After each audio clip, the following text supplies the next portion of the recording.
Welcome back to Crypto Indonesia bersama gue Toshi, di mana kita akan membahas segala sesuatu yang berhubungan dengan cryptocurrencies dan blockchain.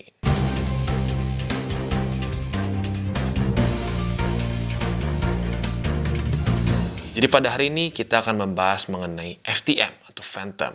Update lah ya, update mini, di mana cukup banyak yang minta update nih, banyak yang nanya, Bang, gimana nih Bang, FTM turun terus?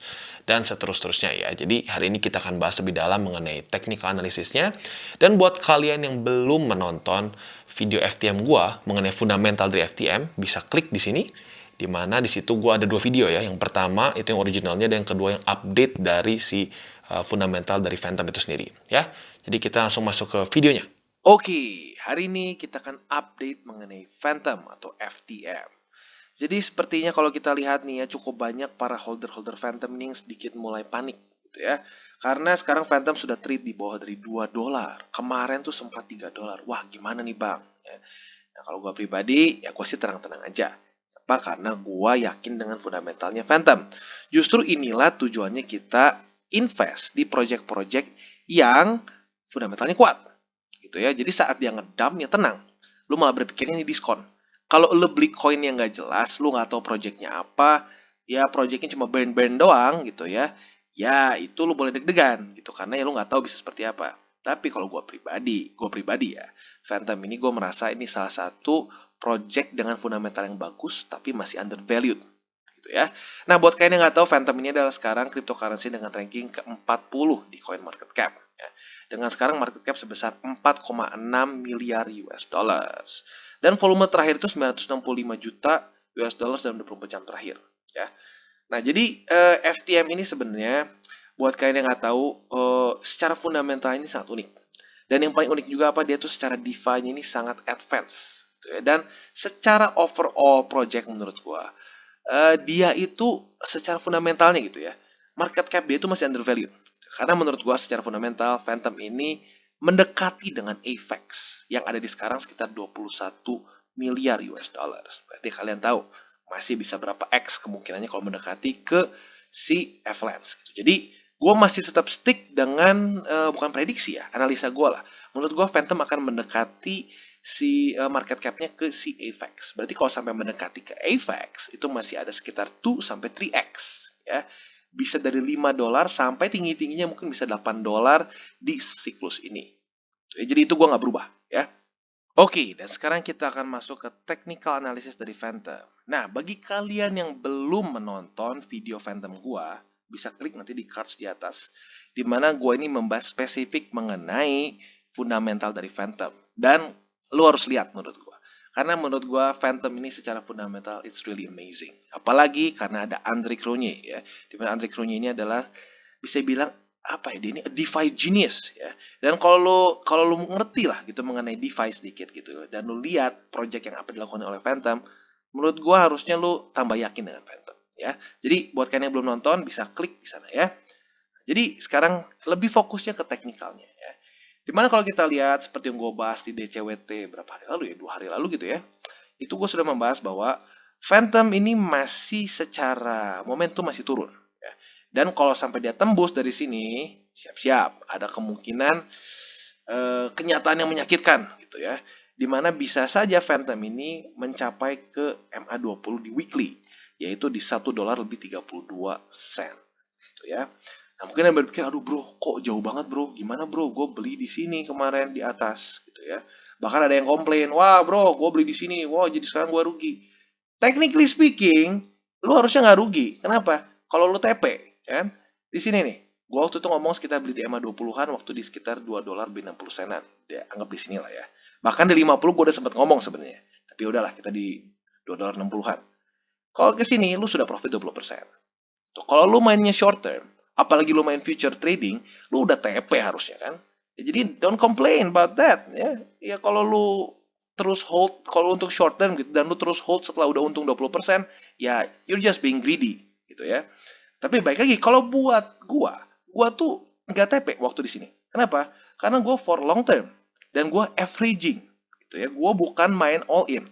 Tuh, jadi sekali lagi gua nggak sarankan untuk lu all in, apalagi di altcoins. Karena kenapa? Kita lihat altcoins ya. Phantom dari posisi all time high dia ya, dari all time high dia di sini nih. di $3.47. Itu ke posisi sekarang itu minus 47%. Wah bro, gila bro, kok parah banget. Bitcoin kan jauh lebih kecil. Yes, ya itu dia makanya. Gini loh, apapun yang high return, itu resikonya rata-rata akan lebih tinggi. Gitu ya. Kita lihat, Bitcoin. Bitcoin dari posisi all time high ke sekarang, itu baru sekitar 18%-an. Gitu. Kok bisa bro? Kenapa? Ya itu seperti yang gue sudah bahas berkali-kali. Satu aset yang market cap-nya lebih besar, ya lihat, Bitcoin 1 triliun. Si apa namanya Phantom, kita bisa lihat Phantom itu hanya 4 miliar. Berapa persennya? Kecil banget gitu kan. Nah, makanya saat satu aset market cap-nya besar, dia naik dan turun itu akan lebih susah. Karena kenapa ya? Besar market cap-nya. Tapi satu aset yang market cap-nya kecil, itu siap-siap lebih volatile. Dan itu terjadi buktinya kan di Phantom ya. Di Phantom kita bisa lihat dengan jelas ya dia lebih sadis turunnya. Jadi intinya apa? Intinya adalah ya seperti yang gue sering bilang, kalian tetap harus punya portofolio BTC dan ETH. Itu pendapat gue ya. Jadi gue itu bukan tipe orang yang bermain 100% altcoins. Karena kenapa gini? Orang senang, wah lihat altcoins lebih bagus, lebih cepat naiknya. Tapi waktu turun nangis-nangis gitu loh dibandingkan dengan BTC. Terus sekarang portofolio gue semua ketahan oleh BTC dan ETH gitu. Jadi intinya adalah apa? Kalau gue pribadi, lebih baik lu tetap punya BTC dan ETH. Dan jumlahnya jauh lebih besar dibandingkan dengan alts yang lain. Ini ya.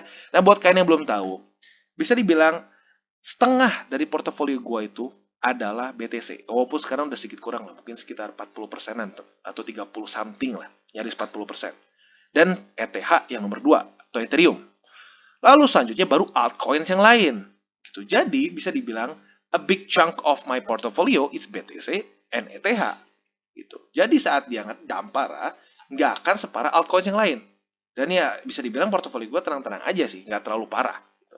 Nah yang jadi serem adalah pas saat orang 100% altcoins. Gitu ya, semuanya altcoin nggak ada BTC. Gitu ya. Dan ya, well technically ETH gue sendiri sih udah ngerasa kayak it's not just an altcoin, itu udah kayak apa ya, udah kayak aset sendiri lah gitu ya. Jadi kalau gue ngomong alts tuh mungkin lo harus pikirnya di luar dari ETH kali ya, karena ETH itu special case lah. Jadi intinya kalau orang yang 100% di altcoins gitu ya, saat terjadi dump seperti ini, mereka bisa merasakan portofolio mereka tuh minus 50, 60, 70% gitu ya. Jadi high risk, high return. Dan cryptocurrency yang dengan market cap lebih kecil itu higher risk gitu ya. Jadi nggak cuma enak doang naik ke atas, saat turun lebih sadis gitu ya. Jadi kalian harus selalu siap dengan keputusan kalian masing-masing. Dan Phantom, apakah gua cut loss? No, I'm buying more. Ya, tapi as apa? As an average, bukan all in. Ya, nah, jadi gimana nih? Siap-siapnya adalah ya ini terburuknya adalah kita bisa sampai ke MA20 di weekly.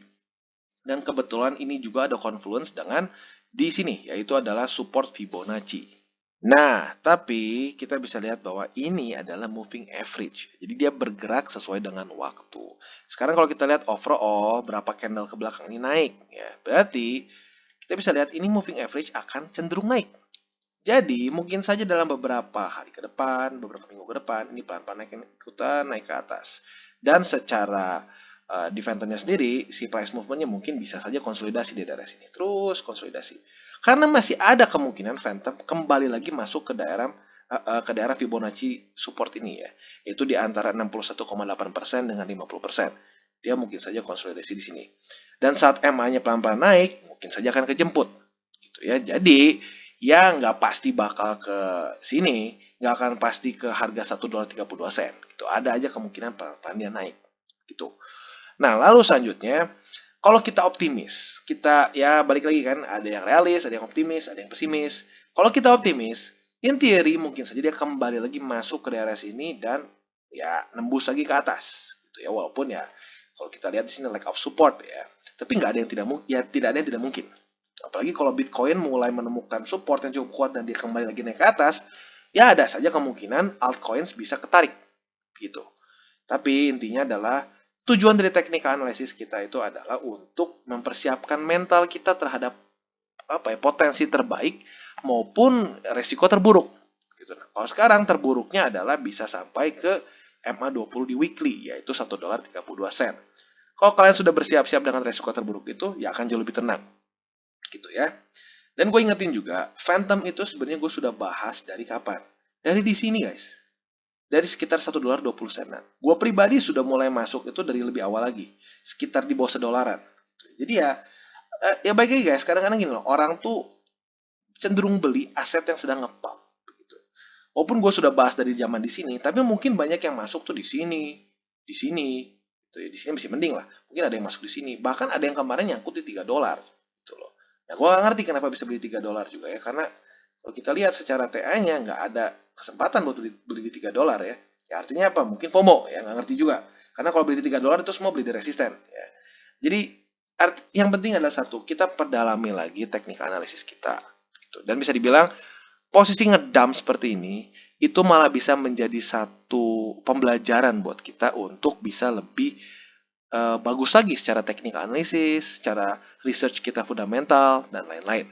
Gitu ya. Dan satu lagi skenario yang mungkin lebih cenderung ke optimis gitu ya, selain dari dia main saja langsung ke atas. Bisa saja dia turun sampai ke level sini, yaitu $1.66. Dan kalau kita lihat di sini adalah previous high, di mana seringkali previous high menjadi support gitu ya.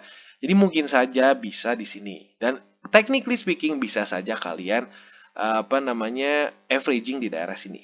Ya, jadi buat kalian yang ingin tambah posisi lagi Phantom, bisa saja di $1.66 gitu.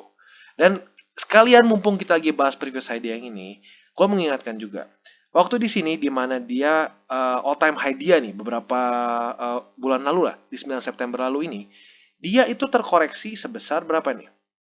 Terparahnya tuh dia terkoreksi sampai ke 50%-an gitu ya. Jadi ya ini mengingatkan lagi bahwa Phantom ini adalah aset dengan market cap yang kecil.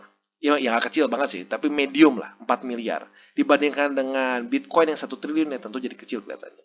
Otomatis saat market cap dia lebih kecil, siap-siap volatilitas lebih tinggi. Ya. Jadi ya kalau kita ngomong berdasarkan sejarah dulu, saat dia koreksi 50%, justru ya lihat, justru the best time to buy itu saat dia terkoreksi parah. Jadi ya tergantung. Ada yang happy ngelihat Phantom turun seperti ini, yes, gue bisa beli lebih murah. Ada yang panik malah sell, gitu, panic sell. Jadi ya pastikanlah kalian berada di tempat yang tepat, gitu.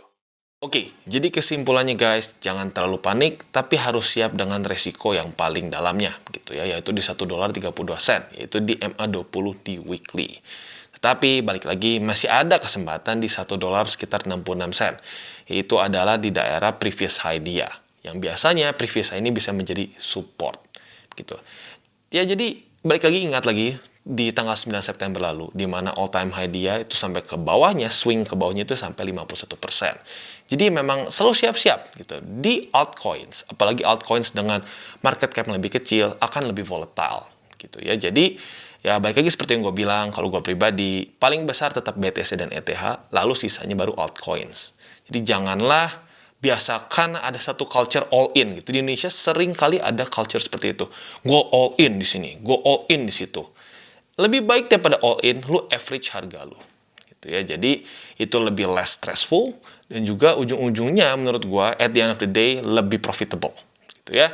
Jadi kurang lebih seperti itu untuk Phantom, dan sekali lagi gue ingatkan, jangan panik, just average your price. Oke, dan bagi kalian yang belum mengikuti DCWT atau Daily Charting with Toshi, bisa klik di sini, di mana kita akan daily chart your favorite cryptocurrencies. Dan juga buat kalian yang masih bingung mungkin cara baca candle, moving average, dan hal-hal mendasar lainnya, bisa klik di sini juga, ada tutorials with Toshi. Dan bagi kalian yang belum membuka akun Binance dan ingin membuka akun Binance dalam waktu dekat, bisa pakai link referral gue di bawah, di mana itu akan ada kickback 10% atau diskon 10% per transaksi yang lo lakukan di Binance. Ya. Dan jangan lupa juga untuk ikut Telegram grup kita, di mana kita akan membahas cryptocurrencies dengan lebih santai dan tentunya dua arah ya, diskusi. Dan intinya kita ingin membuat satu komunitas yang sehat ya di dalam grup Telegram maupun YouTube channel gue. Ya, dan jangan lupa untuk like, subscribe, share our video, click the bell icon, and see you on the next video.